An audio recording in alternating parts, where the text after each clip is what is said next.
Boa noite. É um prazer receber todos vocês aqui.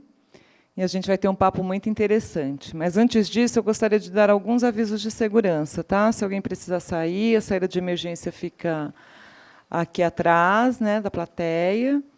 Vou pedir para que desliguem celulares, aparelhos sonoros. Tá? Não é permitido gravar, nem filmar, nem fotografar sem autorização prévia da produção do SESC.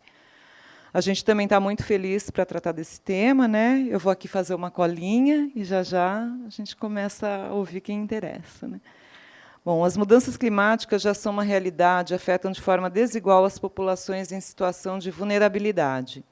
Para falar sobre isso, em continuidade à série de ações promovidas pelo Sempre um Papo e o Sesc Pinheiros, coloca-se na pauta de discussões o tema Impactos Ambientais para a Saúde, um cenário de desigualdades, tendo como convidadas Maria Homem e Nuriti Bensuzan. A jornalista Semaia Oliveira será a mediadora. Maria Homem é psicanalista, pesquisadora do Núcleo Diversitas da FEFELET USP e professora da FAAP. Nuriti Bensuzan tem larga experiência em análise de políticas públicas, tendo trabalhado com políticas socioambientais nos últimos 30 anos. Semaia Oliveira, jornalista, apresentadora e escritora, é cofundadora do site jornalístico Nós, Mulheres da Periferia, e consultora jornalística do podcast Mano a Mano. Então, chamo agora a Semaia para dar início a essa conversa. Maria Homem e Nuriti Bensuzan. Obrigada.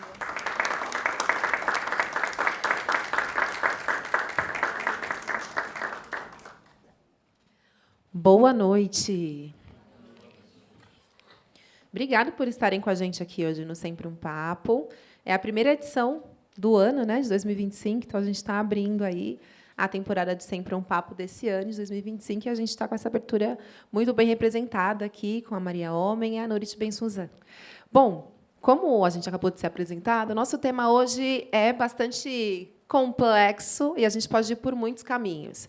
Então, a gente vai surfando aqui nessa dança da mediação e das perguntas, e, no final, eu vou abrir para que vocês também interajam com a gente e possam perguntar. Tudo bem? Então, vamos começar. Bom, Nuriti e Maria Homem, quando eu vi o tema, eu pensei, nossa, tem ali saúde, né? Mas a minha sensação é que o novo normal, né, o novo normal não aconteceu, né, pós-Covid, assim. Para mim, o novo normal virou adoecer. Parece que a gente está sempre num intervalo até uma próxima angústia paralisante, até uma próxima doença. A sensação é que parece que a saúde está cada vez mais distante. Como isso toca vocês? De fato, ou parece que adoecer é o novo normal, essa sociedade que, além de adoecida, é adoecedora constantemente? Como falar de saúde nesse contexto? Quem quer começar? Maria Homem, foi, ó. A gente começa pelo corpo ou pela alma? Eu acho que a gente pode começar pela alma. Na verdade, boa noite, antes de tudo. Obrigada pelo convite. Sempre um papo, a companhia aqui, vocês. Mas, na verdade, não existe alma sem corpo e corpo sem alma, né? A gente está vendo que até os seres não humanos são animados, têm ânima. Então, está complexa agora essa discussão até do que é inteligência, né? Estão acompanhando isso, que as árvores têm inteligência, que as bactérias têm, que os vírus, que os seres vivos, que têm comunicações, algumas evidentes, né, mais claras, golfinhos e baleias, né, golfinhos se chamam por nome próprio. A gente também, e a gente talvez seja uma espécie que até apague rapidamente o nome próprio e objetifique outros seres.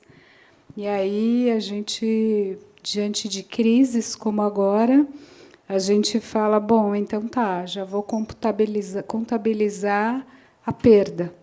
Já vou fazer um cálculo aqui estratégico para ver quanto custa, por exemplo, fazer a manutenção disto, a ponte, a barragem, o prédio, e quanto custa judicializar a questão e deixar perder, né, vidas.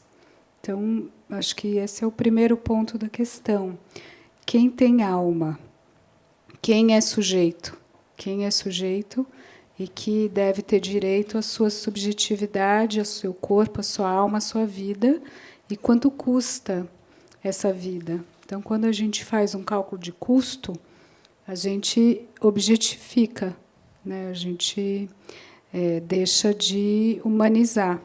E vocês estão acompanhando, né? Notícia de hoje mesmo, que o novo presidente americano, fatalmente eleito, né?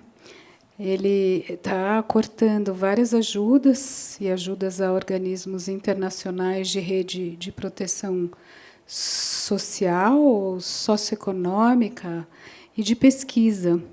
E aí, hoje, teve uma notícia de uma rede de pesquisa, de uma fundação, que é a Fulbright, que é uma grande fundação com fundos americanos e que tem que reformular projetos e que tem palavras que vão ser cortadas, expressões que a gente não pode mais usar. Por exemplo, direitos humanos. Por exemplo, opressão de gênero. Por exemplo, gênero.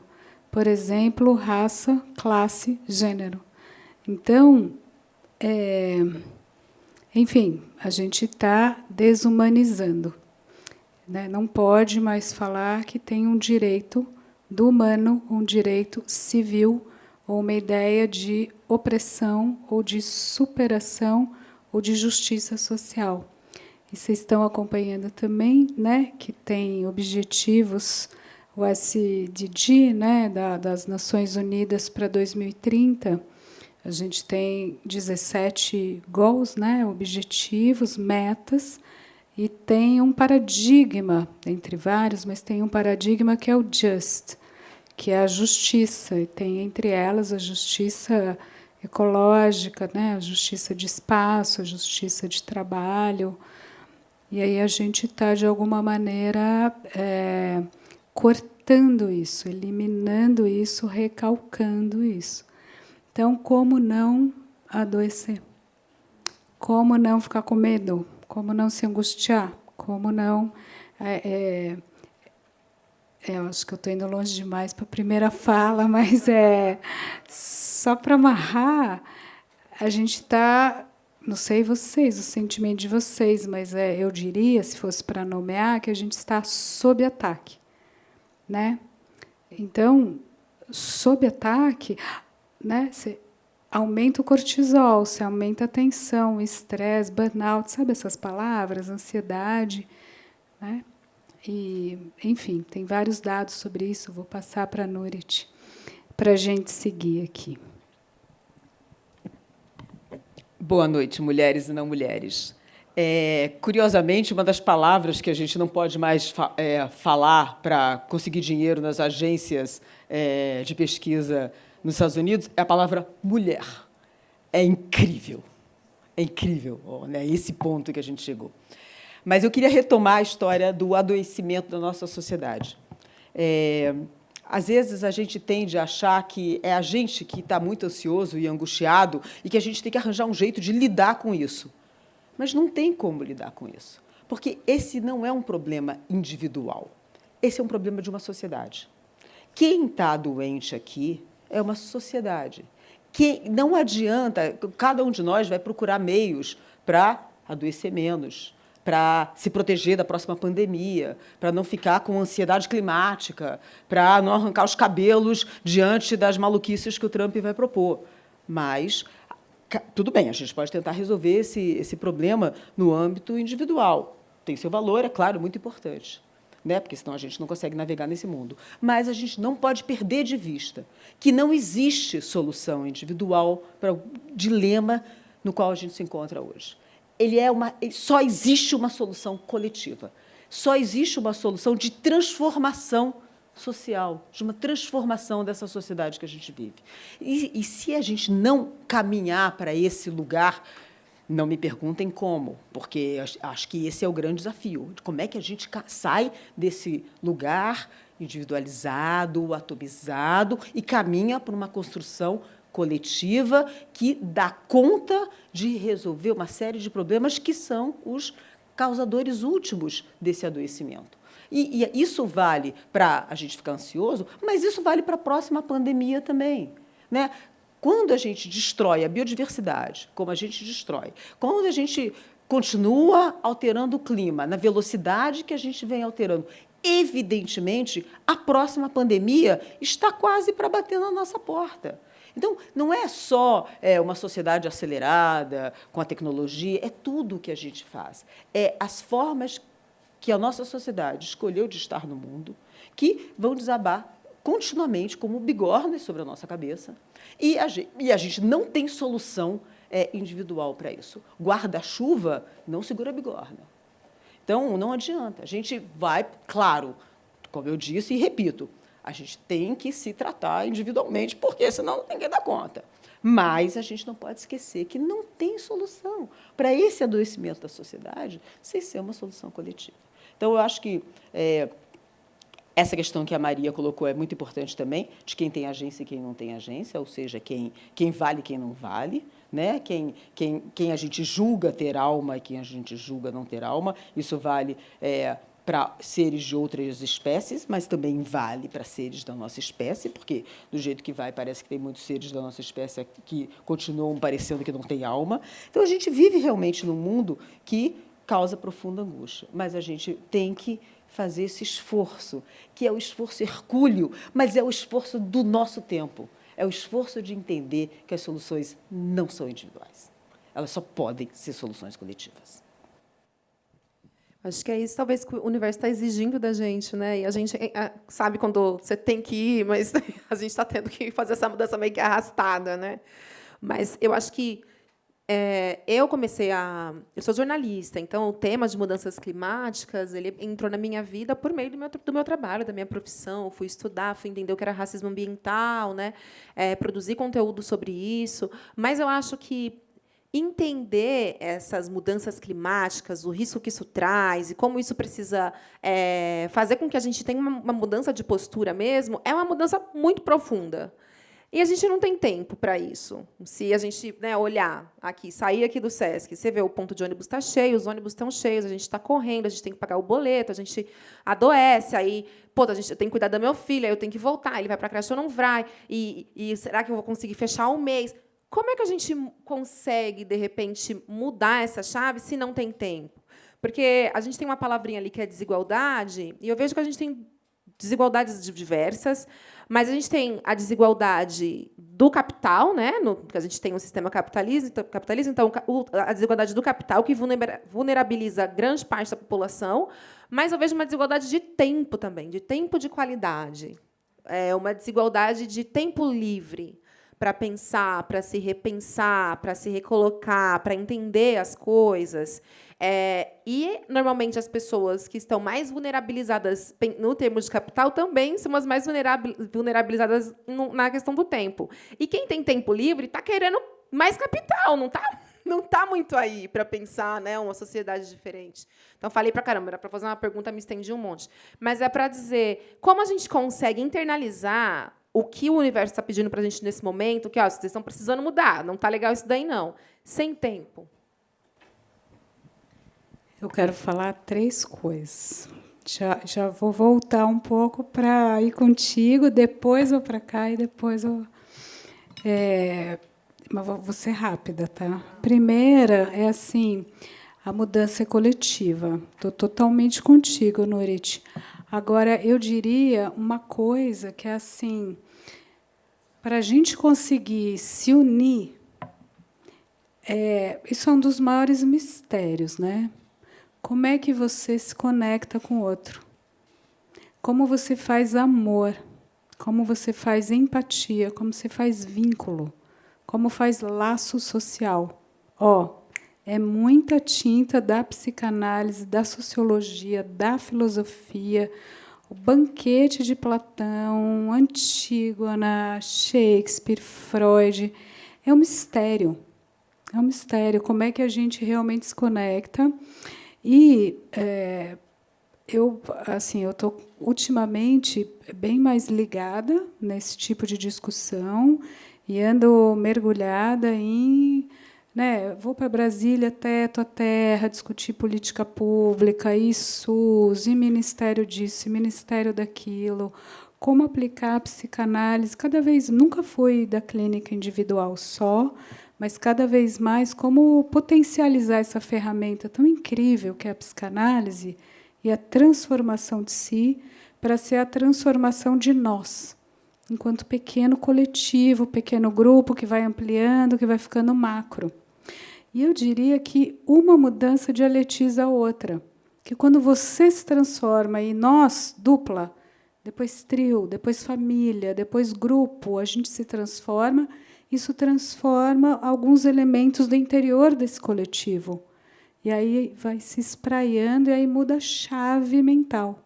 Muda a ideologia, o mindset, o espírito do tempo, a forma de vida, o inconsciente coletivo, qualquer expressão dessas que a gente tem para dizer do que paira aqui inconscientemente, que a gente, por exemplo, começa a ter horror de colocar um corpo negro num tronco e espancar. Eu acho que, por mais racista que a gente seja, essa é uma cena que a gente tem enjoo disso, entende? Atinge nossa sensibilidade, é inconsciente. Isso tem o quê? 200 anos.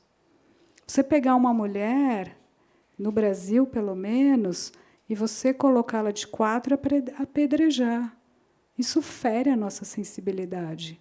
Entende? Então, alguma coisa aconteceu que é do coletivo, é do interior de cada self. Isso é um mistério, essa dialética indivíduo-sociedade. Então, tem que bater muito profundo em cada um de nós e você ter vontade de dialogar, de fazer, por exemplo, a nossa mesa e fazer várias pessoas virem aqui à tarde de uma terça-feira, né, pegar o ônibus, o metrô, seu carro, enfrentar o trânsito, vir no fim da tarde em Pinheiros para fazer essa conversa, nessa roda. Então, tem um desejo de conectar com o outro, que parte de um eu também e que faz o elo social, né? E, para isso, também precisa de tempo. Para se relacionar, estou falando de relação, de laço, precisa de tempo. E, sem dúvida, né, tempo é a mercadoria mais valiosa do contemporâneo, né? Dizem que o novo petróleo são os dados. E é verdade, né? Tanto que o Face, Meta, a galera está brigando pelos seus dados, se dá de graça, não dá e tal. Mas, na verdade, mais que o dado, qual é a mercadoria rara? É a sua atenção. O que cada rede social briga é pelo teu olho que está lá naquele anúncio determinado. Então, a atenção, a presença, é o grande objeto de disputa. Isso é o teu tempo. Quem é que vai roubar o teu tempo mais eficazmente? Quando a gente fala, né, o Haidt, o Jonathan Haidt, que fez A Geração Ansiosa, o livro, e que engendrou um movimento global de vamos proibir os celulares nas escolas, e está passando a lei no Brasil, esse ano está começando. Por que essa luta? Porque eu quero que o teu olho de aluno esteja aqui neste conteúdo, nesta lousa. Larga esse raio desse celular, né? Então, tem uma briga para você ter tempo. E aí, minha última referência, Maria Rita Kell, que é uma psicanalista e trabalha muito com social e com a teoria crítica, e Frankfurt e tal, escreveu um livro há uns anos já, O Tempo e o Cão, que é sobre as depressões. Qual é a tese central? O mundo que a gente vive nessa aceleração não te deixa elaborar a experiência. E aí você adoece. Basicamente, é como se a depressão, no fundo, né, ansiedade e depressão, vamos pegar dois grandes sintomas de saúde mental, de adoecimento mental, na verdade. A base é que você é atravessado pela experiência, você é afetado, afetos que você não digere, não elabora, não consegue pensar, não consegue sonhar, associar por palavra, fica real, real, real, real em bloco e não tem travessia simbólica, né? Fazendo uma alusão ao Lacan, RSI, real, simbólico, imaginário. Você fica acachapado, estão te torturando. Então, precisa de tempo, né? Como é que a gente vai fazer isso? Bom, eu deixo para depois.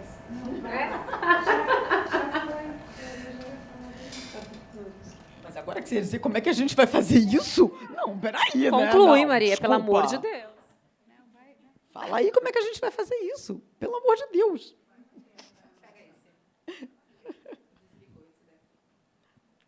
Acabou a bateria, né? E eu achei que estava falando pouco, né? Mas tudo bem. Como a gente vai fazer isso? Essa é a grande pergunta, né? Eu acho que a gente pode aqui começar a fazer um exercício de pensar na prática como começa a fazer, né? Então, a primeira, eu estou convencida, não sei, eu tenho um filho que está assim tateando essa adolescência, menino, e que ele diz: não, mamãe, você é muito hippie. Pode ser. Pode ser que eu seja muito hippie, mas eu vou contar uma pequena experiência. Eu falei para as meninas aqui, acabei de voltar da Bahia, cheguei ontem, e estava numa vivência assim, com vários gringos, e numa ilha longínqua, sem sinal de celular, tal, e tinha uma suíça, muito mais hippie que eu, assim, profissional, e ela estava com uma mochila e está viajando no Brasil há 4 meses.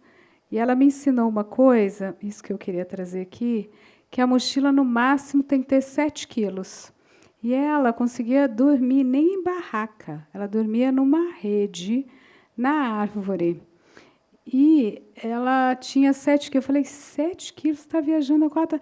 O que você carrega? Me dá. Ela me deu a lista. É assim, 2 vestidos, 2 calcinhas, porque você lava uma, usa a outra, troca. Você tem que ter um lenço que daí já serve meio de camiseta, de frio, de canga, de tudo, tipo um pano. Pedaço de pano. Um shorts e uma camiseta. Eu falei, Ani, uma camiseta? Pode ser 2?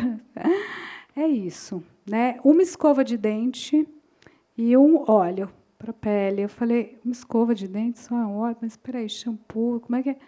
Então, assim, e a Suíça, ela é bem enigmática, bem interessante essa personagem. Eu adoro personagens, né? Trabalho com isso, achei sensacional. E aí ela tem uma residência artística na Suíça, ela tem uma casa e ela dá bolsas e paga para artistas fazerem residências ali nos Alpes suíços. Então, assim, tem alguma questão ali, ela tem grana, e, ao mesmo tempo, tem uma questão com o desprendimento. Então, essa foi a nossa conversa ao longo de 2 semanas. A história era não dá mais para não desapegar. Então, eu acho que isso me marcou, né? Fundo já é uma coisa que, assim, eu tenho preguiça, gente, eu sempre falo, né? Eu tenho tanta coisa para ler que eu não consigo ficar fazendo compras. Que demora, né? Você tem que ficar e ver, e fazer uma rodada, e eu não tenho paciência, não. Então, assim, eu já estou no consumo consciente, no desapego, não consumir, isso faz desde que eu nasci. Mas agora eu acho que a gente teria que radicalizar isso. Realmente, a questão de moda, outono, inverno, paleta, sabe umas coisas assim? O que você usa? Não, como é? A gente está muito habituado a essa incorporação de objeto. E objeto, a mercadoria, mesmo que não seja só material, a mercadoria experiência, né? Que agora é a nova moda, você comprar experiências e serviços. Eu me pergunto, para que tanta experiência, para que tanto serviço? Eu acho que teria que ter esse shift radical do desprendimento, do desapego, eu não sei se a gente vai ser Ani, mas é alguma coisa por aí. Eu estou meio convencida disso, sabe? Eu li ontem uma matéria, longa matéria sobre plástico, nanoplástico, não sei se eu estava no mar. É muita produção de plástico, é como se a gente estivesse se enfeitando, a gente está se enfeitando demais. E a gente vai morrer por causa disso, sabe? Falando de plástico, eu lembrei do que o Trump quer voltar com os canudinhos de plástico. Falou de plástico, eu lembrei disso, gente. É uma sequência de tragédia, né? Nossa, por favor, Nurit. Parece que o Trump tem uma checklist. Assim, todas as coisas que, de alguma maneira, incomodaram ele na vida de homem branco, e aí ele tem que tirar, né? Canudinho não gosto de canudinho de papel. Cara, o cara é presidente dos Estados Unidos há 3 semanas, ele vai fazer um decreto sobre canudinhos de plástico. Gente, olha isso, né? Bom, eu queria falar sobre o tempo. Eu acho o seguinte... É muito conveniente para uma sociedade como a nossa que as pessoas não tenham tempo para pensar em nada. Entendeu? Uma pessoa que acorda 4 horas da manhã, tem que pegar um transporte e gastar 3 horas para chegar no trabalho, depois vai chegar em casa às 10 horas da noite. Cara, não dá para pensar em absolutamente nada. Mas o problema é que, se todo mundo vive assim, ninguém vai parar e pensar: será que dava para fazer diferente? Será que eu posso simplesmente não ir e simplesmente descer e assassinar todo mundo porque essa exploração é o fim do mundo? Mas se você não tem tempo para pensar em nada disso, é muito difícil transformar. Então, essa falta de tempo, na minha opinião, é projeto. Entende? É projeto. Você tem uma sociedade atomizada, onde cada um cuida do seu quadrado e vai lá resolver o seu problema, do seu boleto, ou não sei o quê, e acha que o mundo é assim, que só tem um jeito, que é esse jeito. E isso, eu acho que a pandemia foi altamente ilustrativa disso. Porque não sei se vocês se lembram, no começo da pandemia, que ninguém sabe como é que ia acabar o negócio da Covid, as ruas vazias, todo mundo pensava: realmente, não podemos viver num mundo assim, tão predatório, que absurdo, vamos ter que mudar tudo e tal, né? Não tinha... As pessoas o Bruno Latour falou isso, todo mundo falava isso, né? Mas aí, qual é o problema maior disso? É que, tá bom, não vamos mais viver assim, não. Beleza. Então, vamos viver como? Não me ocorre nada nesse momento. E esse é um problema. A gente, ao invés da pandemia ter aberto uma janela que permitisse a gente vislumbrar um outro jeito de estar no mundo, ela, na verdade, era um espelho quebrado que a gente só via a gente mesmo. Então, tem uma dificuldade aqui, o Siddhartha gosta de falar da falta de imaginação, né? Que os sonhos, por causa dos sonhos, que a gente não está mais vinculado aos nossos sonhos, a gente não consegue mais imaginar coisas. Eu não sei se é por isso ou não é por isso, mas eu sei que a gente tem uma dificuldade imensa de imaginar outras formas de estar no mundo. E é por isso que, para muitos de nós, os povos indígenas são tão enigmáticos e até subversivos. Porque, quando você pensa que esses caras estão no mundo, não é nem com um paninho, nem com a redinha... Quando eu trabalho na Amazônia, então vou lá e descubro, a cada vez que eu vou, que basta você ter uma rede, peixe e farinha, que está tudo certo. Né? Que você não é só uma questão de desapego, também, mas é uma questão de como é que você escolhe estar no mundo. E aí, não é que todos nós agora vamos viver como os índios. É isso, galera, vamos todos abandonar a nossa civilização e viver como... Não é isso. Mas é claro que essa galera tem alguma coisa para ensinar para a gente. Não é à toa que o Eduardo Vieira de Castro, que é um grande antropólogo, diz que os indígenas são aquele pessoal que vai ensinar a gente a viver melhor no mundo pior. Porque já passaram pelo fim do mundo. Já estão vivendo o fim do mundo há 500 anos. E quando as pessoas dizem o futuro é ancestral, o que elas estão dizendo? O que é o futuro é ancestral?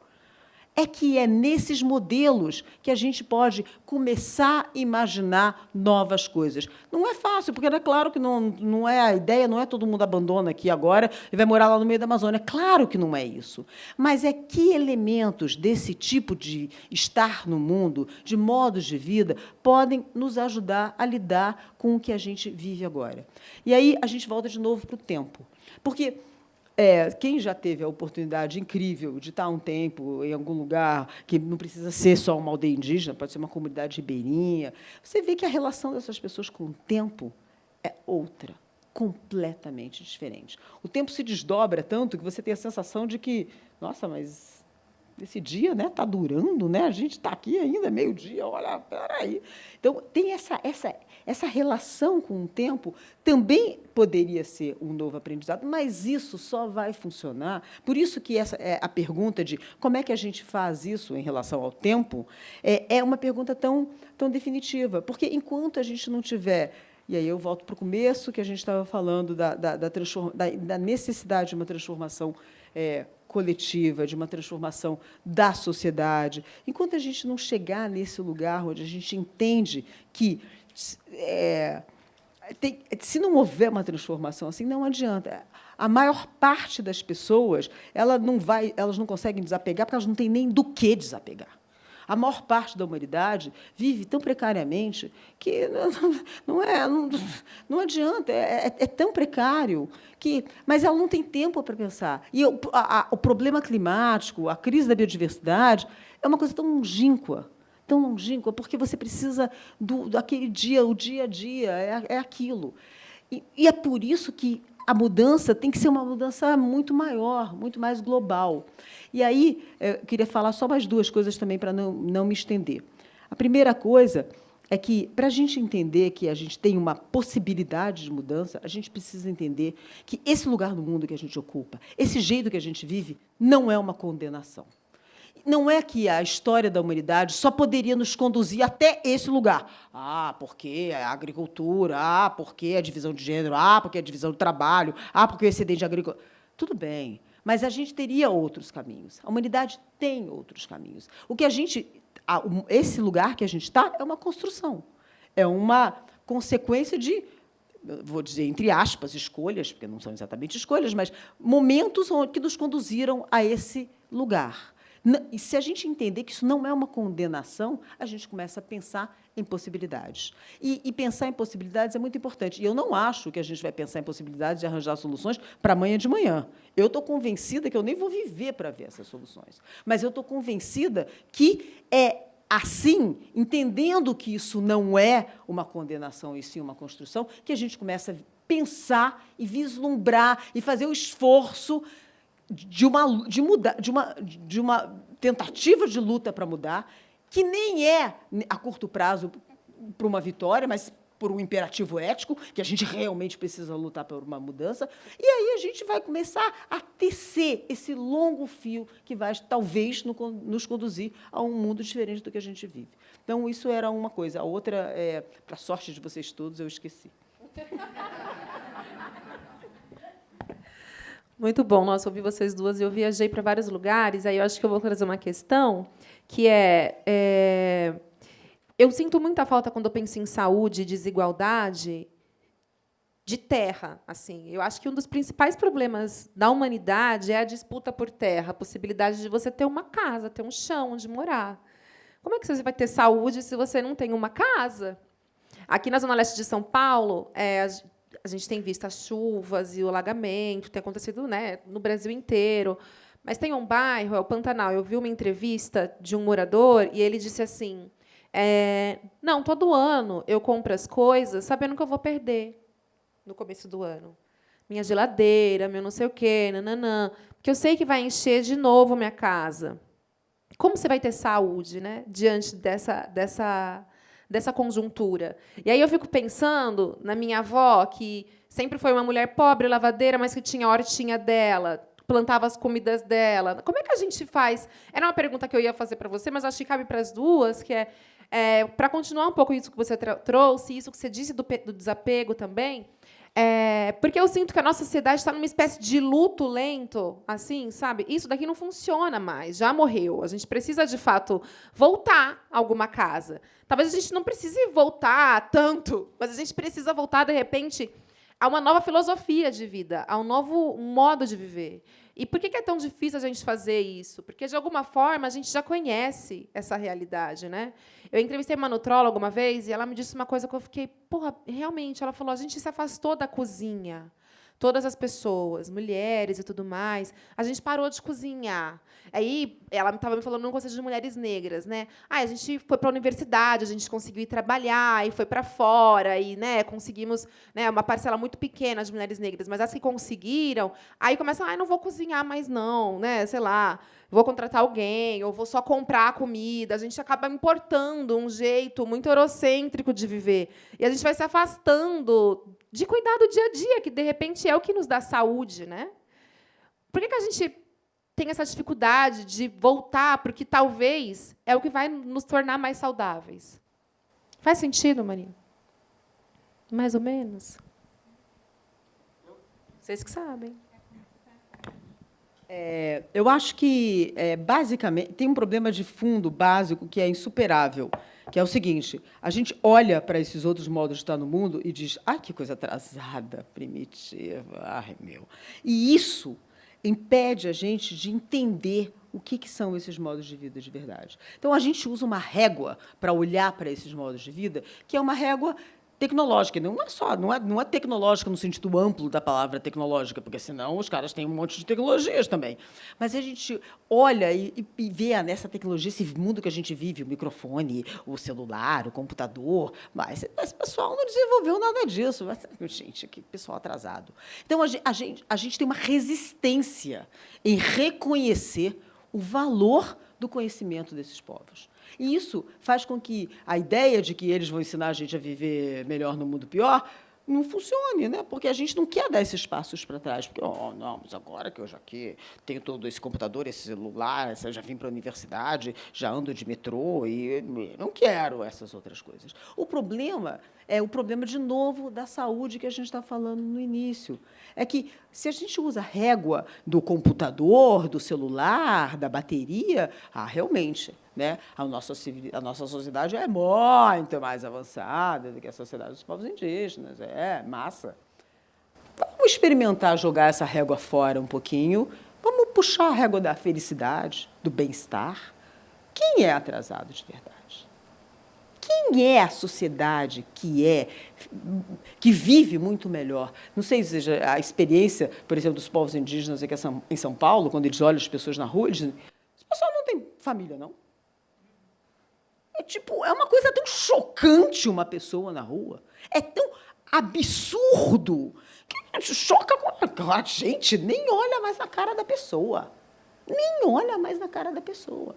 Então, são mundos tão diferentes. Então, para a gente fazer esse caminho de volta, seja ele para a gente cozinhar para a gente mesmo, seja a gente entender, desapegar, como a Maria falou, seja a gente entender que a gente precisa de uma vida mais coletiva, menos atomizada, a gente teria que abrir mão de tantas coisas que acabaram tendo tanto valor para a gente também, que é muito complexo. Então, eu acho muito, sinto muito ser o arauto das más notícias, né? Trago más notícias, é verdade, mas não posso fazer diferente. Eu acho que a gente está numa situação muito difícil e que a gente precisa começar a pensar e vislumbrar com calma possíveis soluções a longo prazo. Não tem saída fácil para esse lugar que a gente está. A gente não vai sair daqui por um milagre. Então, não tem. A gente precisa criar novas formas de estar no mundo. E, certamente, a gente não vai conseguir fazer isso simplesmente jogando no lixo um monte de coisas das quais a gente está muito apegado. A gente tem que revisitar elas, ressignificar essas coisas. Então, é um esforço enorme que a gente não sabe nem como começa.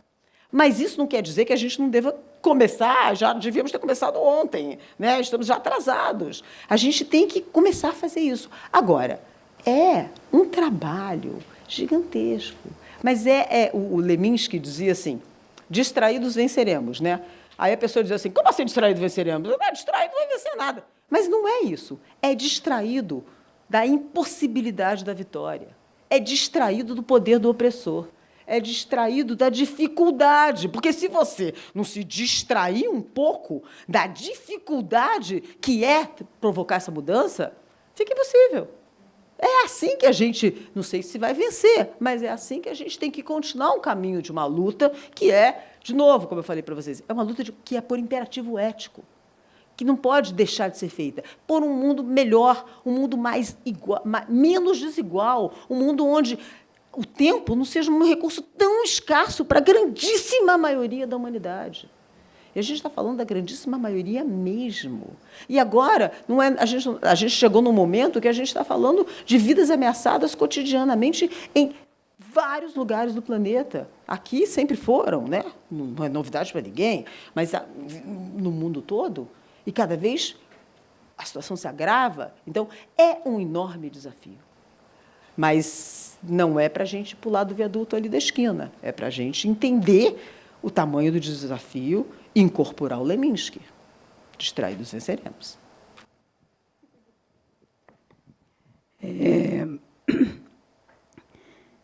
Bom, distraídos venceremos, de alguma maneira, a gente está trabalhando com uma ideia apocalíptica, né?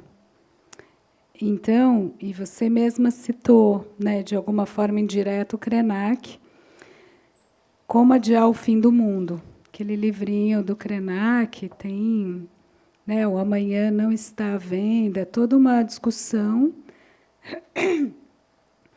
Tem uma dupla face, né? O Schopenhauer também, A Queda do Céu. A gente tem, vamos dizer assim, toda uma crítica e que a gente precisa fazer sobre a nossa forma de vida, a nossa maneira de estar aqui no planeta, e de estar com o outro e de estar com a gente mesmo.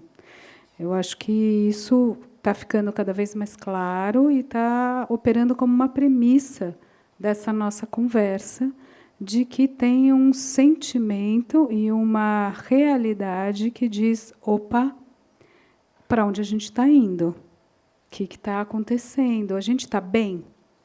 Né? Então, a primeira pergunta, estamos bem? Talvez não tanto quanto a gente imaginaria, ou desejaria, ou até mereceria. Então, a primeira parte é um diagnóstico. Não estamos tão bem. Segundo, para onde estamos indo? É um trem descarrilhado? É um precipício? É um fim do mundo? É um apocalipse? O céu está caindo? Não só sobre os mais frágeis e sobre os que estavam aqui, né, os originários e que foram soterrados e que foram dizimados e todos os genocídios, mas eu tenho dúvidas se quem tem muito dinheiro, por exemplo, muito poder, se está bem também, se está funcionando. Então, acho que eu acho que é um momento histórico que é interessante, não é só uma elite que está muito bem obrigada e uma massa gigantesca que está sofrendo e oprimida. Não estou querendo fazer defesas e relativismos. Claro que existe essa diferença. Mas o que eu escuto, o que eu sinto, o que eu vejo, os testemunhos, é que quem está muito bem materialmente está sofrendo. E também não está bem. Também não está feliz. Também está o consumo, por exemplo, tem dados, né? Consumo de remédio tarja preta e de toda a indústria química, legal e ilegal. Né? Aí você vai MD, cogumelo, cocaína, álcool, tabaco, vape e todos os psicotrópicos, é altíssimo, classe AB. Então, gente com muito dinheiro toma remédio para dormir, para acordar, vinvens para trabalhar, frontal, assim, não estamos bem. Primeira parte da conversa é que tem esse sentimento, estou chamando assim, né? Fim do mundo, queda do céu, apocalipse, mal-estar na civilização. Freud, Krenak, Schopenhauer, o Bruno Latour, o Viveiros, né? E aí, segunda parte, então. E aí volto para o Siddhartha, né? Eu fiz uma mesa, o Siddhartha, e também a Hannah Limulya, tem um texto, uma antropóloga, talvez você conheça, trabalha com os Yanomami. lá, né, extremo norte do Brasil, e tem um livro sobre os sonhos, o desejo dos outros. Então, a gente está exercendo, procurando descobrir a capacidade de sonhar, de imaginar, de pensar fora da caixa. Por isso que eu digo, primeira posição, né? Então, quando eu digo desprendimento, não é só um desapego material e se livre do consumo, do hiperconsumismo, de coisas, de experiências. É também, mas é um desprendimento radical de uma forma de vida, né? Lebensformas, as formas de vida que a gente está levando até então. Se a gente está combinando que tem esse mal-estar, que não está bem. Então, a primeira coisa é fazer o luto. É um processo muito difícil, porque é fazer um luto do que a gente sempre acreditou, e a gente se perde. Quem sou eu? Qual é a minha imagem nesse espelho? Está partido, tem angústia, tem medo do que pode ser o futuro, vou perder o emprego. O que é inteligência artificial? O que são as redes sociais? Né? E aí, também a gente está discutindo isso. A gente parte de um pessimismo atroz, o mundo acabou. Tem um amigo que vai casar e marcou o casamento e não vai ter filhos pela crise climática. Está muito comum isso, né? Então, não vou botar filho nesse mundo. E o outro lado é um otimismo excessivo tecnológico que inteligência artificial vai conseguir dar conta e redistribuir os problemas. Então, pronto, estamos safe, passou. Né? A realidade é mais complexa que isso.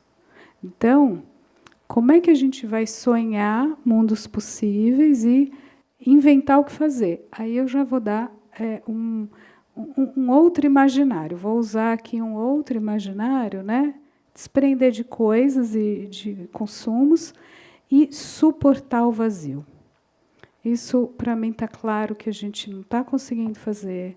Porque, pensa bem, gente, quando você tem muita técnica, e a gente está avançando no nível de tecnologia, que a gente está fazendo grandes máquinas fazerem grandes trabalhos, e vocês estão acompanhando, né? Esse tripé, inteligência artificial, robótica e biotech, né? Uma tecnologia que vai dentro dos corpos e está fazendo uma espécie transhumana e está robotizando os nossos movimentos e está pegando robotizando a nossa inteligência, nosso conhecimento, você não vai ter o que fazer. Para resumir muito a ópera, né? O que a gente vai fazer? Daqui a pouco, bom, eu ando trabalhando com inteligência artificial eu mesma. Então, eu estou mergulhando nesse universo, estou aprendendo isso, estou eu mesma fazendo um bot de mim, né? Porque antes que algum aventureiro o faça, como diria Fernando Pessoa. Então, assim, é assustador, é interessante, é difícil, mas como é que a gente vai passar, como é que a gente vai reaprender a estar no mundo com o vazio? Porque muito do movimento do imediatismo, do hiperconsumismo, da hiperapropriação de uma voracidade oralizada, é porque você tem angústia do vazio, você faz, incorpora. Então, é um outro luto. Como você vai estar aqui? Aí eu diria assim, a gente vai ter que reaprender a estar junto com o outro e não fazer nada. Vai o quê? Contar história, vai estar em torno da fogueira, vai cantar música, vai, né? E, claro, antes tem uma luta realista, que é dividir a riqueza minimamente, fazer a renda universal básica, ter terra, ter comida, voltar a plantar, cozinhar, vai ser o local.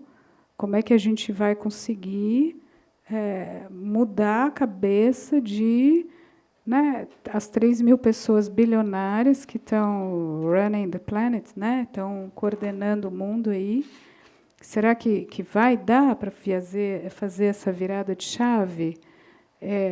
A gente vai matar metade da população ou a gente vai conseguir estar aqui agora? Vai ser quando isso? Vai ser daqui a 20 anos, daqui a 50, daqui a 100?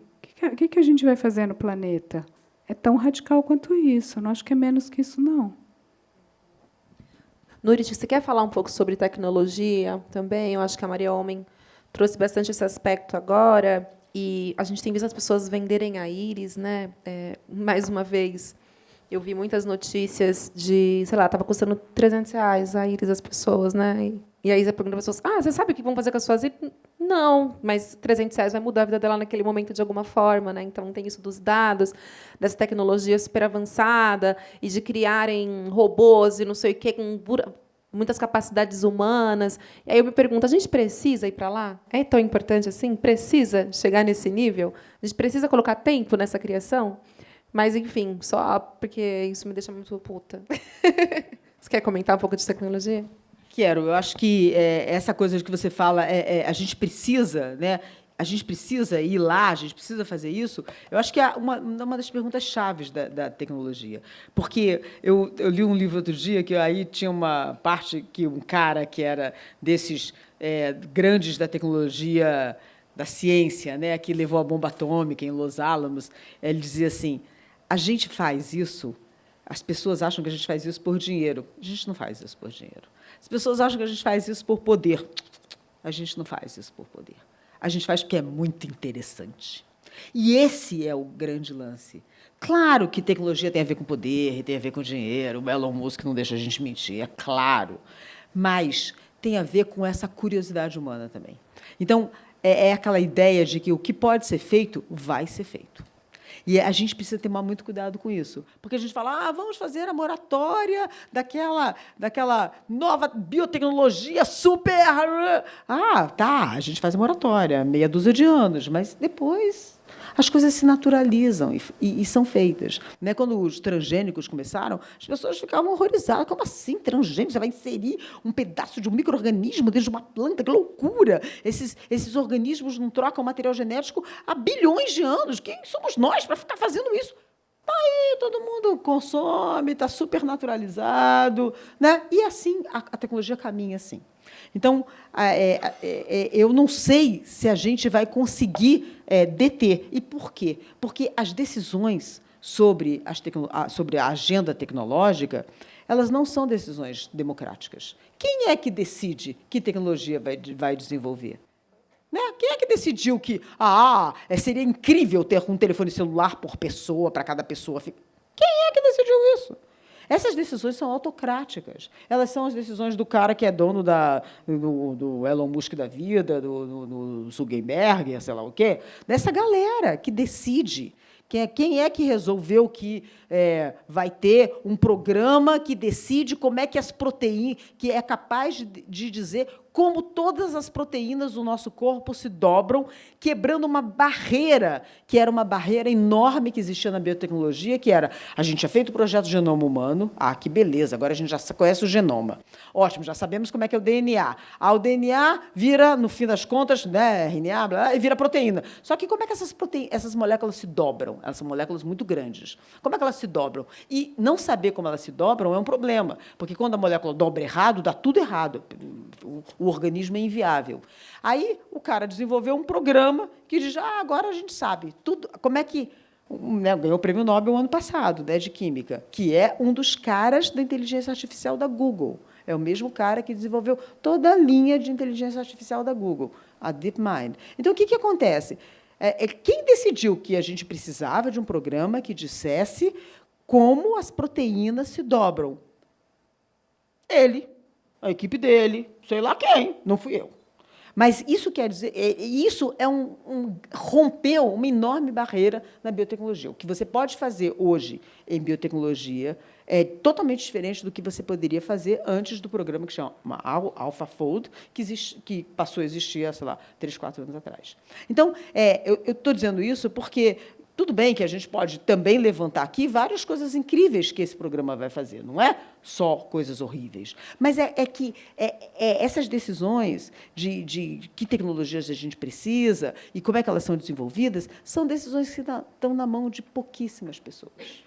Não estão na mão de uma sociedade, não é uma política pública. E você vê, não é mesmo quando você pensa assim, tudo bem, a gente tem uma agência de fomento, pensa no CNPq da vida.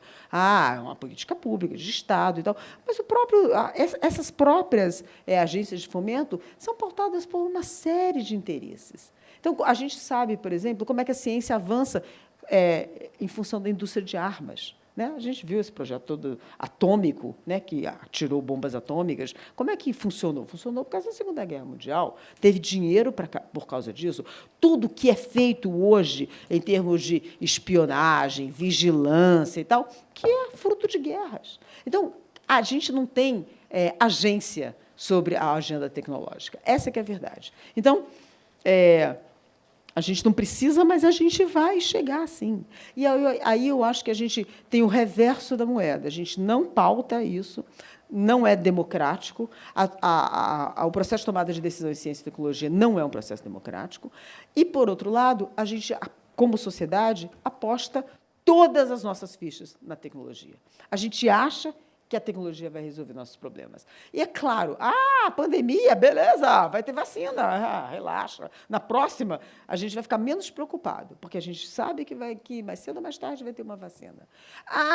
Não sei, tem um problema de água, dessaliniza o mar, gente, por favor. O solo não é mais fértil?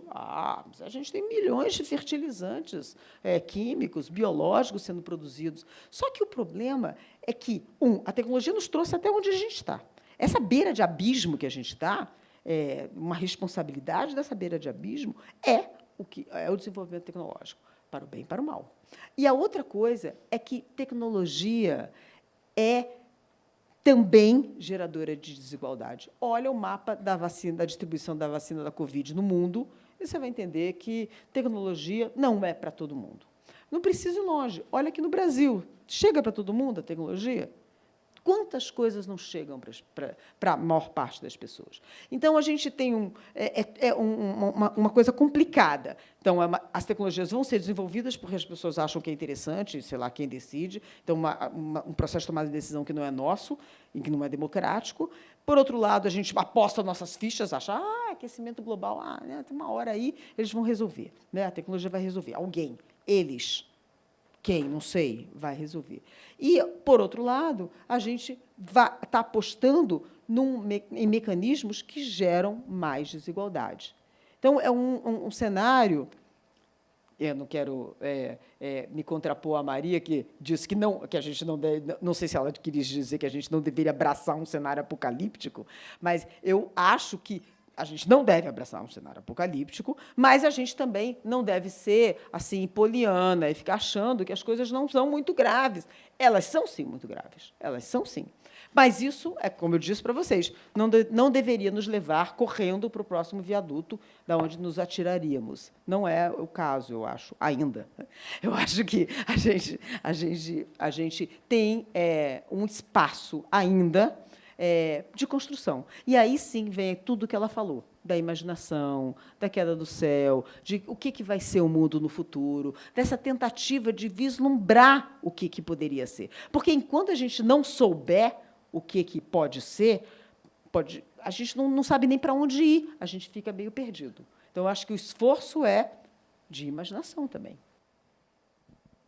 Muito bem, obrigada, Nurit. E agora, vocês. Estão abertas as perguntas. Tem um microfone por ali, tem uma mão levantada ali já. Normalmente, a gente faz no máximo 3, tá, gente? Então, quem tiver perguntas, já se...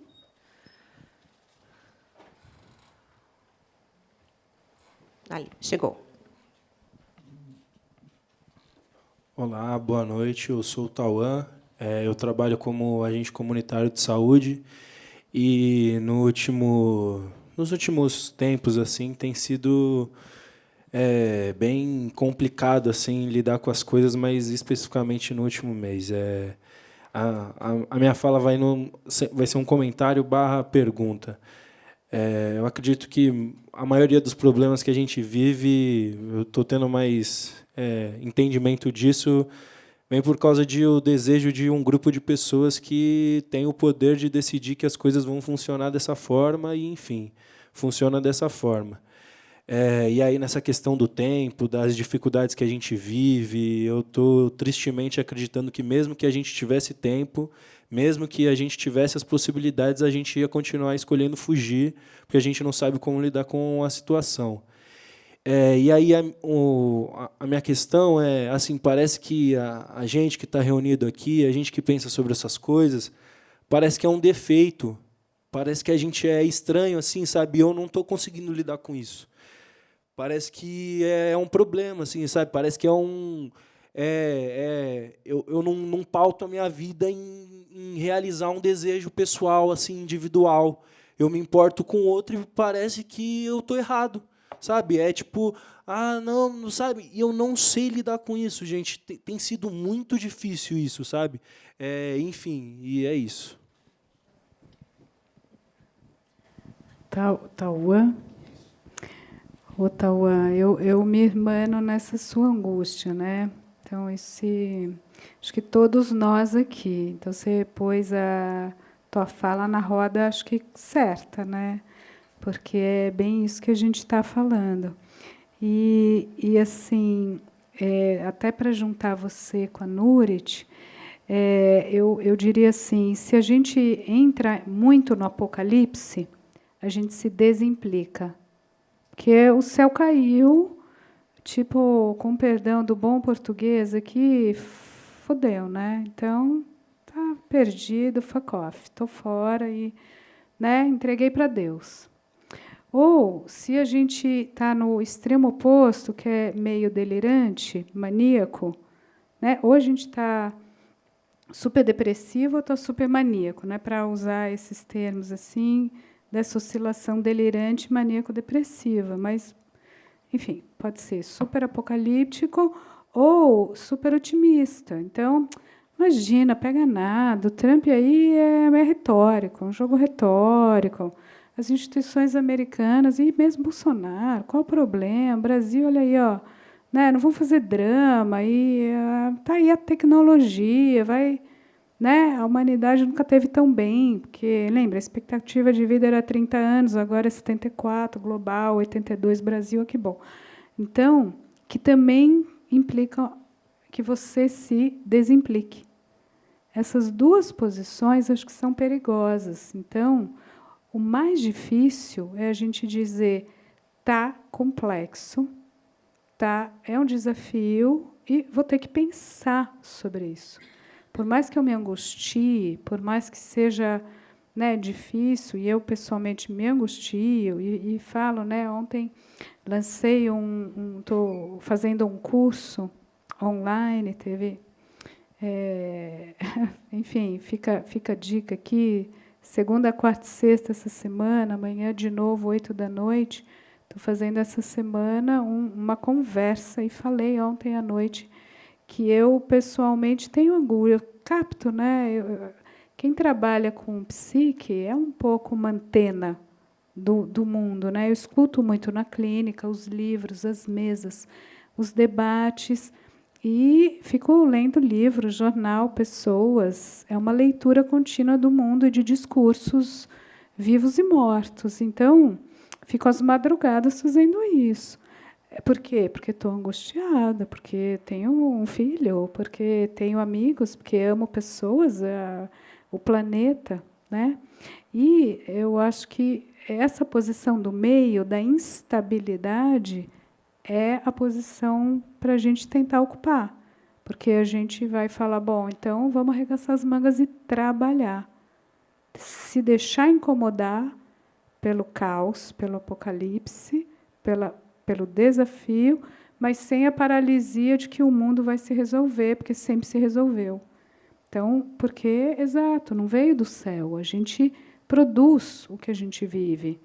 Né? Não são forças transcendentais que estão dando caminho e traçando a rota, seja o que Deus quiser. A gente já descobriu que nós somos agentes da história também.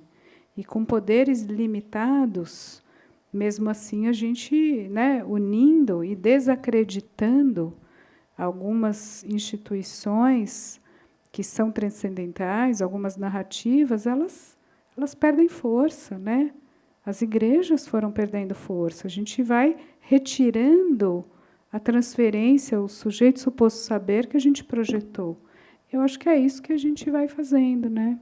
Enfim, só para fechar, tem muita gente boa fazendo esse trabalho, e aí eu tenho uma amiga, chama Helena Peta, médica, e que foi ficando angustiada também, fez uma série de TV, fez um filme, talvez você conheça, sobre agentes comunitários de saúde, chama Unidade Básica, a série.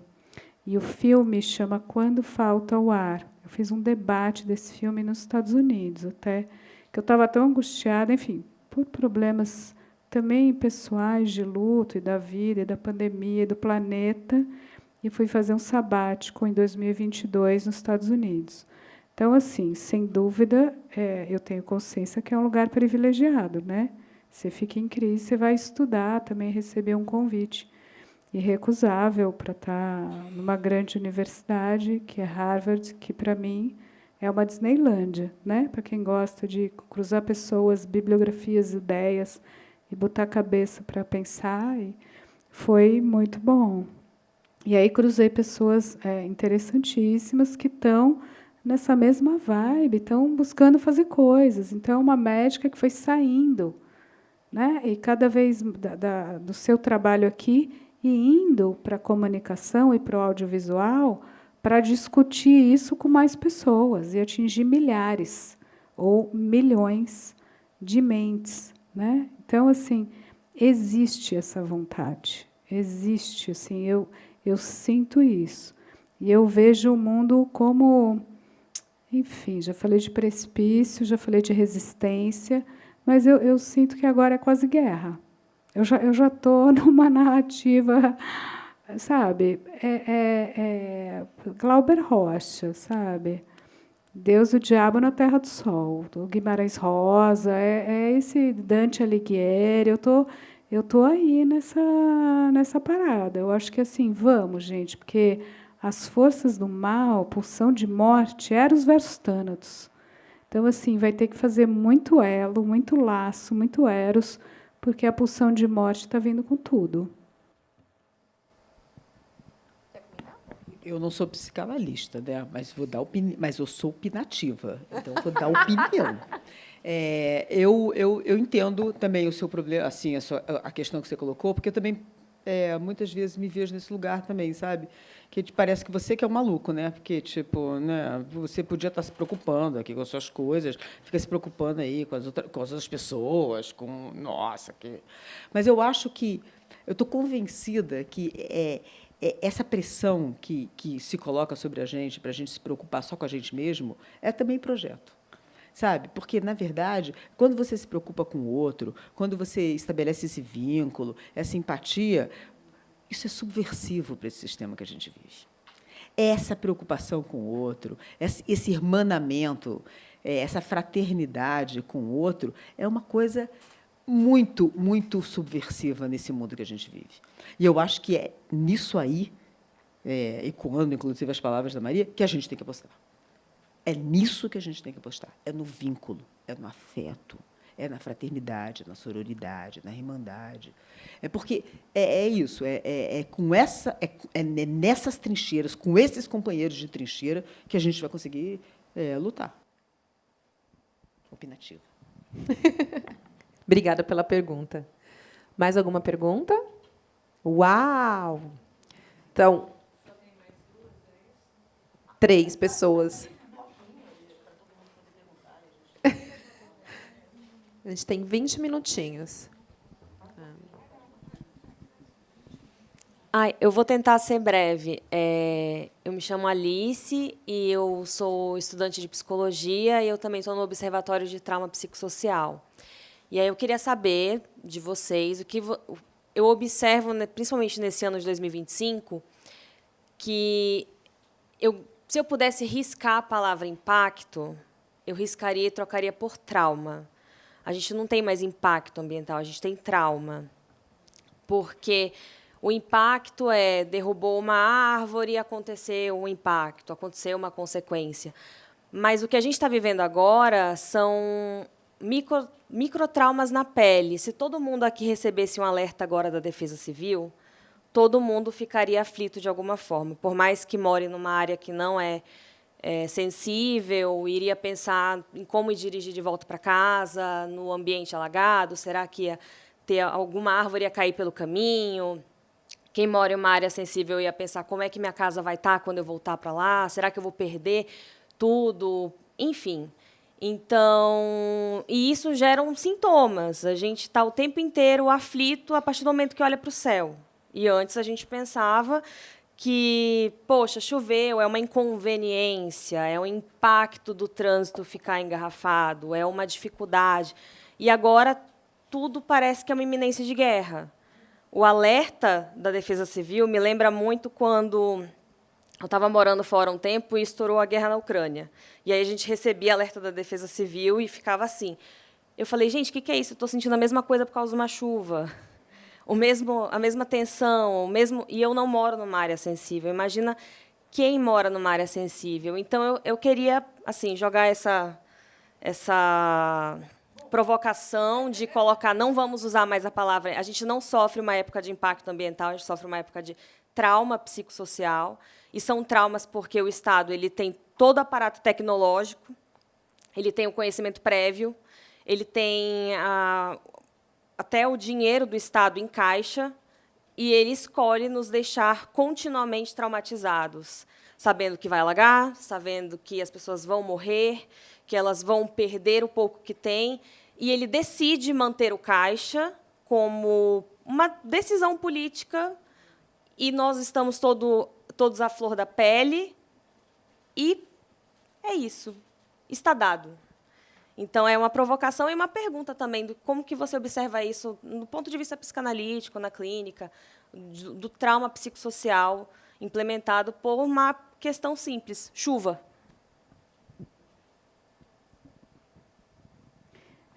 Trauma, né? Acho que a gente está recuperando esse conceito, que foi lá do Freud, no 19, e que ele tem toda uma discussão sobre trauma e fantasia, né? Que eu não vou entrar aqui, mas assim, antes a gente falava assim: será que é da ordem do trauma real ou será que é da fantasia do trauma, e que a gente fantasia, a gente imagina, a gente tem medo de algo da ordem do imaginário que nos atinge? E, às vezes, tem tanto efeito quanto o trauma real, certo? Porque a realidade psíquica ela é também soberana, junto com a realidade material. O Freud faz essa distinção até dessas duas realidades, trauma, fantasia, realidade externa, realidade psíquica. Mas eu diria que hoje a gente está operando nas duas camadas simultaneamente, porque o trauma ele é da ordem do real, ele é factual, ele é compartilhado. Então, alguns ainda resistem e estão dizendo é da ordem da fantasia, do imaginário, é paranoia, certo? Tem um negacionismo climático. E o Swadizon, né, presidente eleito dos Estados Unidos, é um porta-voz importante disso. Mas, assim, não vai demorar 3 dias para ter um pouco mais de queimada, um pouco mais de perda de plantação, para entender que não é bem isso, porque até os grandes narcisistas caem, né? Porque a realidade é inexorável. Então, o primeiro ponto que pode estar junto conosco é a realidade se impõe. Ao fim e ao cabo, ela vai se impor. Então, o princípio do prazer não vai durar tanto. Você pode negar porque você quer manter a ilusão. O princípio do prazer. Só que, em um momento, o princípio da realidade se impõe. Então, primeira coisa, eu acho que a gente pode contar com isso. E aí, o que é o trauma? Quando você não está preparado para a realidade. Isso que é o trauma. Quando você não tem densidade subjetiva e psicopolítica para abarcar o acontecimento. Não é só a gravidade do acontecimento, é a gravidade do trauma diante da fragilidade daquele grupo que recebe o trauma. Quanto mais a gente nega, mais dói, mais traumático, menos preparado você estava para lidar com aquilo. Então, eu acho que a gente também vai aprender, a duras penas, na porrada, a maturar, Também eu verifico isso. O grau de negacionismo vai diminuindo. O agro brasileiro, que é potente, eu já fiz vários debates, várias mesas, várias palestras. Tem uma galera muito lúcida no agro brasileiro, porque a água bateu na bunda. Porque ou você vai entender que você vai parar de desmatar e parar de roubar a água do poço artesiano, e vai parar de desmatar a Amazônia, ou vai acabar o rio aéreo, vai acabar a água, não dá para você roubar, vai secar. Então, você vai ter que pensar no ecossistema. Um pensamento sistêmico, né? System thinking, design thinking, blá, blá, blá, blá, blá, vai ter que ter uma visão coletivizada sistêmica, porque a realidade se impõe assim. Então, o que te tira do trauma? A aceitação, mesmo que pela via do choque com o real, com a realidade, e, minimamente, um pensamento que englobe a complexidade ecossistêmica, pensamento Prigogine, pensamento de complexidade, sistema, ecossistema, e a gente está aprendendo isso também. A gente não dá mais para a gente negar, não vai dar para fazer, último ponto, bunker ou bunker, não vai dar para fazer. A galera Silicon Valley, né, que tem esse movimento Rift Valley, que está um nazismo, né, o quarto Reich, que está, né, vamos fazer aqui a proteção, é racista, é supremacista e tal. Tem grandes bilionários com bunkers incríveis, que têm 1.000 metros quadrados, comidas, defesas, armas e tudo. Eu acho sensacional. Sabe por quê? Olha a fragilidade dessa vida. Cara, você pode ter 300 bilhões. Vai ter, daqui a pouco, né, os caras estão falando, daqui a X anos vão ter os primeiros 3 trilionários. Você está acumulando $1 trilhão, você está com medo de morrer. Você está traumatizado. Você está fazendo esconderijo para você. Então, assim, tem alguma coisa de podre no reino da Dinamarca. Como diria nosso Hamlet, não é isso? Por isso que eu digo, vai bater essa água. Está vindo, a realidade está chegando. É melhor a gente poder falar sobre isso. Porque como você sai do trauma? Travessia simbólica. Não tem outra. Então, beleza. Fala mais, discute, debate, mesa de negociação, manifestação, livro, coluna, desenho, gritaria, performance, embate. É isso, porque está todo mundo no mesmo barco. Até agora, ninguém conseguiu fazer nenhuma outra espécie, por mais que vá ter uma divisão, um especismo, né? A galera está falando do transhumanismo, do especismo, mas até hoje, ninguém conseguiu construir outro planeta para viver e nem outra espécie para incorporar. Então, a gente é bem mais parecido do que a gente gostaria. E está difícil. A gente tem 10 minutinhos. Você quer comentar, Nurit? Não? Então, a próxima pergunta. Eita, eu tinha contado 2 aqui. Desculpa. Tem uma aqui, não é? Ela aqui de branco. Ah, você... Ah, tá, desculpa. Celular? Ah, já estou aqui. Bom, boa noite. Meu nome é Graziela.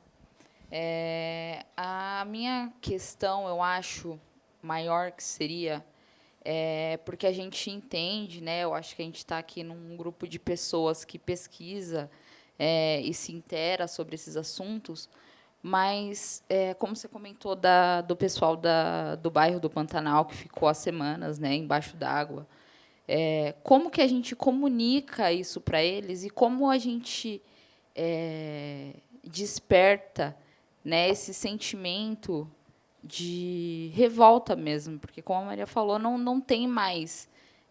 Eu acho que a gente não tem mais tempo de conversa, né? A pressão popular, historicamente falando, é a única forma de mudança em qualquer situação é a subvergência, não tem outro jeito, né? A pressão popular, a gente ou ir para a rua, ou nas redes, ou no governo. Só que, do outro lado, o mais afetado lá na ponta é a dona Maria, de 50 anos, semi-analfabeta, gente que trabalha longe, né, dos centros, 2 horas para ir, 2 horas para voltar, e que está cansado, mas que não consegue ter essa faísca, né, entender essa necessidade de lutar e de fazer e entender isso. Nurit? Graziela, eu acho que essa é de fato muito complicado, mas é mais complicado ainda agora. E isso tem a ver até com essa história da realidade que a Maria falou, que a gente vive num lugar que existe sempre uma meta-realidade, né? Que é umas narrativas sobre a realidade, né? A realidade está ficando até difícil, assim, a realidade se impõe, mas que realidade é essa, né? Então, quer dizer, não é só que a gente precisa comunicar para a galera, mas é que essa galera também está sendo alvo de uma série de outras narrativas sobre o que é essa inundação. Não é mudança climática, sei lá, outra coisa qualquer, né? Então, a gente também tá numa situação, e isso eu acho que é não sei dizer se é uma novidade, mas, enfim, é uma coisa digna de nota, onde o que parecia a realidade se tornou uma coisa meio movediça. Então, eu acho que, nesse cenário, comunicar esse tipo de coisa é mais complicado ainda. Porque antes a gente vivia aquela situação de que, bom, comunicar é difícil, a informação geralmente não é suficiente, você precisa de mais do que a informação, às vezes a gente não sabe o que mais que precisa, né? Bom, mas agora a gente ainda tem uma contranarrativa, né, que passa o tempo todo alimentando, por outro lado, né, e fazendo com que fique mais difícil ainda. Então, eu acho que isso afasta a possibilidade de uma revolta, de uma revolução, de um movimento realmente de base, forte, porque as pessoas estão divididas. Umas acham que é por isso, outras acham que não, nada a ver isso aí. Então, e acho que essa polarização ela complica sobremaneira tudo. E eu acho até que, assim, né, de novo, não sou psicanalista, mas sou opinativa, essa coisa que a Maria falou, que a realidade se impõe, eu acho que a gente está numa situação que talvez ela tarde mais ainda a se impor diante desse conjunto de fake news e narrativas louquíssimas que aparecem sobre tudo, qualquer coisa que emerge, ela vem já pendurada com 50 narrativas completamente doidas.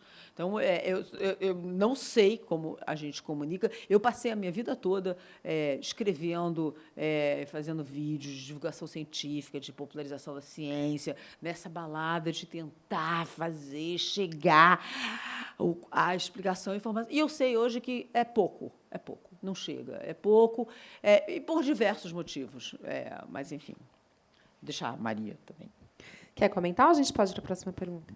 Pode ir só uma linha, justamente porque esse trabalho foi sendo feito e a realidade foi se apresentando e dói, e dá angústia, que a gente está na fase de negação e de luta. A gente está na fase do luto. Lembra aquelas fases do luto? É porque justamente está tão complicado que a gente está querendo muito acreditar em fake news e delírios e deuses e profetas e forças transcendentais mágicas. A gente está numa psicose coletiva delirante acreditando em magia.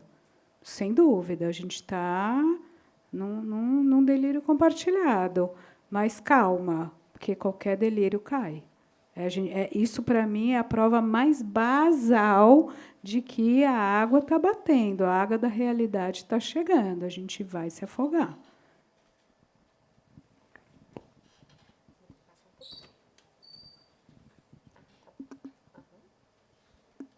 Olá, boa noite. Eu sou a Gabriela, sou estudante de psicologia. Sou daqui de São Paulo, mas saí daqui para estudar psicologia no litoral do Piauí. E lá é um território onde tem muita reflexão sobre formas de lidar com o tempo, né? Há muito contato com a literatura indígena.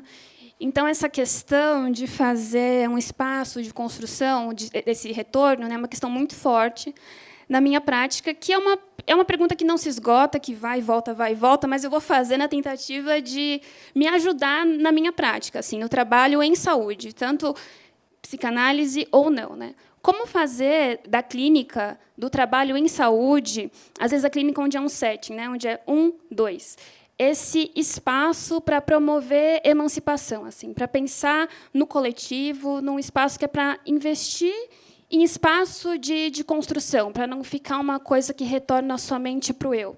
Como eu posso me moldar também, né, para ser capaz disso, para ser uma profissional capaz disso? A gente só vai precisar ser um pouco mais rápidos nas respostas, porque a gente tem mais uma pergunta ali para poder encerrar e ir para os autógrafos. Uma linha. O Freud, no primeiro capítulo da Psicologia das Massas, ele vai dizer: não existe psicologia individual, porque não existe o eu. Então, a primeira coisa é que o eu é uma ficção. O Lacan vai usar a imagem do estádio do espelho, a fase do espelho. O eu é uma ficção, é uma imagem. Por quê? Porque cada um de nós carrega milhões de histórias, as ancestralidades, o que se cruza, o que eu repito, o que eu sou, as identificações, muito além dos núcleos e grupos identitários. Então, primeira coisa é que quando você tem um ser que vem e que faz a sua própria análise, ele já altera todo um ambiente que ele carrega. Então, qualquer análise individual, ela é social. Tudo eu costumo chamar, tudo é psicopolítico. Não existe uma psicologia individual. Isso é uma ilusão. O paradigma moderno individualista é uma ilusão. E está acabando. Acho bom acabar rápido, né? Porque foi um equívoco, foi uma encruzilhada aí, e a gente faz uma ilusão do eu, da consciência, da racionalidade. Tudo isso, o novo paradigma, né? Não era tema da... Falei mais que uma linha, mas é a última, juro. A gente está numa mudança de paradigma, né? Modernidade, consciência, razão, individualidade. Pronto, vamos passar para outra coisa e vamos saber que é assim, estamos juntos, querendo ou não. Você pode se trancar no quarto, ficar 2 anos pedindo comida atrás do seu computador jogando jogo. Entende? Você está jogando o jogo, você tá conectado com milhares de pessoas. E você mexe nesse sistema, você já mexe todo o entorno. É isso, a gente tem que saber disso e atuar. Como eu já tenho essas angústias, essas crises e tal, eu já vou atuando no pequeno grupo, no muitos, né, nos cursos, nos livros, aí eu já vou para todas as camadas simultaneamente. Aí cada um vai de acordo com o seu nível, o seu estilo de angústia. Você só age no mundo pelo seu sintoma. E aí cada um vai ler o seu próprio sintoma e procurar as vias de atuação. Vou fazer que nem ela, uma linha. Mas eu vou fazer uma linha mesmo. Eu acho, porque, de novo, né, eu não sou psicanalista, mas eu acho que a gente volta e é para o Fanon mesmo, né, que dizia, bom, esse estado mental dessas pessoas na Argélia não é porque elas estão loucas, elas estão psicóticas, ou sei lá qual é o termo certo. É porque elas são vítimas da colonialidade que é exercida sobre elas e que é impossível você ter saúde mental subalternizado diariamente, cotidianamente. Então, eu acho que, de alguma maneira, essa narrativa ela precisa ser incorporada. Eu não sei como, porque não é a minha prática, mas eu acho que isso é muito importante. Uma linha. Para a gente encerrar com a pergunta, é a sua, né? Olá, boa noite. Eu só queria trazer duas provocações, assim, uma para sair com uma agenda mais positiva, assim, a reconexão com a natureza, né? O quanto a gente pode se inspirar na natureza e fazer disso uma agenda positiva, da gente entender que a gente é parte de um todo e o tanto que a gente pode se inspirar com isso, né? Com a questão do tempo, com a questão das conexões, né? Com o sentir, né, muito mais. E também assim, uma reflexão, que a arte nunca incomodou tanto como agora. Né? Então, se a gente começa a prestar atenção no que está incomodando, talvez a gente possa fazer exatamente o contrário para provocar cada vez mais. Então, só queria ouvir de vocês, se vocês concordam e como que a gente vai nesse movimento junto aqui. Vamos começar pela Noris.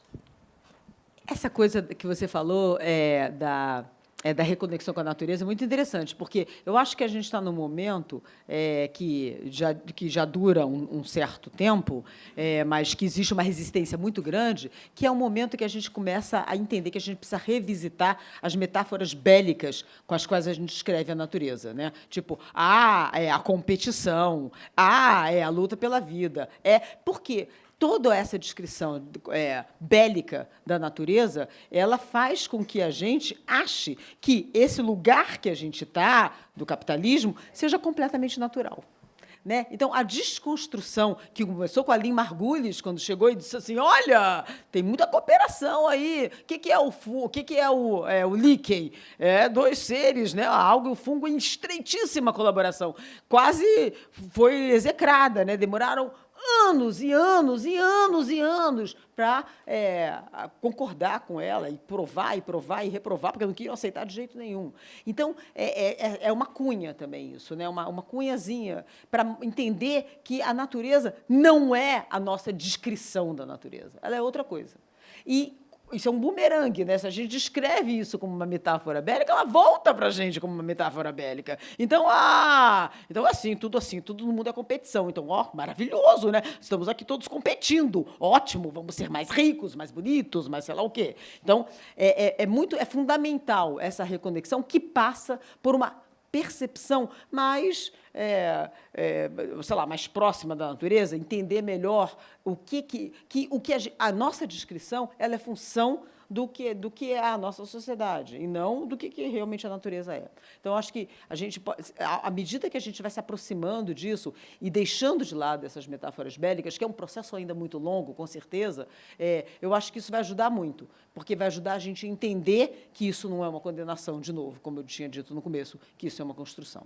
Isso é uma construção, que a gente construiu uma interpretação das coisas. E sim, eu acho que você tem razão sobre a arte, porque, já que ela incomoda bastante, vamos fazer mais disso, que é bem bom. Maria. A arte incomoda e o pensamento também, né? Então, é isso mesmo, né? A Lynn Margulis é maravilhosa. E olha só que curioso, né? O marido sempre foi mais famoso e eu sempre desconfio, porque também era mulher. Então, também houve um apagamento e agora a gente está fazendo esse trabalho de arqueologia e de retirada dos véus e ouvir os subalternizados das histórias, né? Aí você pode pôr todos nós, né? Mulher, negro, amarelo, vermelho, azul, todas as formas desejantes, sexualidades, enfim, etarismos, crianças, aí vai, né? Agora, assim, sem dúvida, né? A gente tem que se reconectar. Parece que você está lendo, eu vou fazer uma palestra em BH, aliás, né? Terra do nosso querido Afonso, sempre um papo, fica aqui, né? Que é o eu, o outro, o mundo. A reconexão nesses 3 eixos. Então, com a natureza, com o planeta, com esse ecossistema global, com o outro, um elo sociopolítico, né? E comigo mesmo. Porque é uma tríade. É uma tríade que tem que se reconectar para fazer sentido. Né? E você ser inteiro, ser você mesmo, junto com o outro, é um elo social, é um laço com o outro em que nós dois estamos juntos ao mesmo tempo na nossa inteireza de ser. Né? E, sem dúvida, não é necessariamente para te destruir, não é para competir. É para potencialmente cooperar. Porque o que a gente quer é se adaptar, a gente é água, a gente... Né? E, claro, o que é a natureza, o que é a sociedade, o que sou eu, o que é a mente? O real é indevassável, é mistério. E qualquer explicação é o simbólico, é o imaginário em cima do real para dar conta. E cada século vai inventar suas narrativas. E a gente sabe pouco, e a gente vai criar histórias, ideologias para explicar. Desde o século II, tinha já uma história que dizia, espera aí, a Terra não é o centro do universo, não. Século II depois de Cristo, já tinha uma teoria observacional que contrapunha a matriz ptolomaica. Demorou 1,5 milênio para a galera falar, opa, para chegar um Copérnico e poder ser escutado. O cara era um padre polonês e não teve coragem de publicar em vida. Publicou antes de morrer, para não ser morto. 200 anos de Inquisição, para ele depois, né, todo mundo aqui concorda que a Terra não é o centro do universo. Você entende que é muito difícil? O narcisismo humano é atroz, é delirante, é gigantesco. Mas, assim, sapiens, acorda, vamos, né? Bom. Sapiens, acorda. É assim que a gente encerra, então, o nosso Sempre um Papo de hoje. Obrigada por vocês terem vindo, por estarem aqui com a gente. Obrigada, Maria Homem. Obrigada, Nurit. E agora a gente tem sessão de autógrafos lá fora, então não vão embora, elas estarão lá fora agora. E é isso. Muito obrigada, boa noite, boa volta para casa para vocês.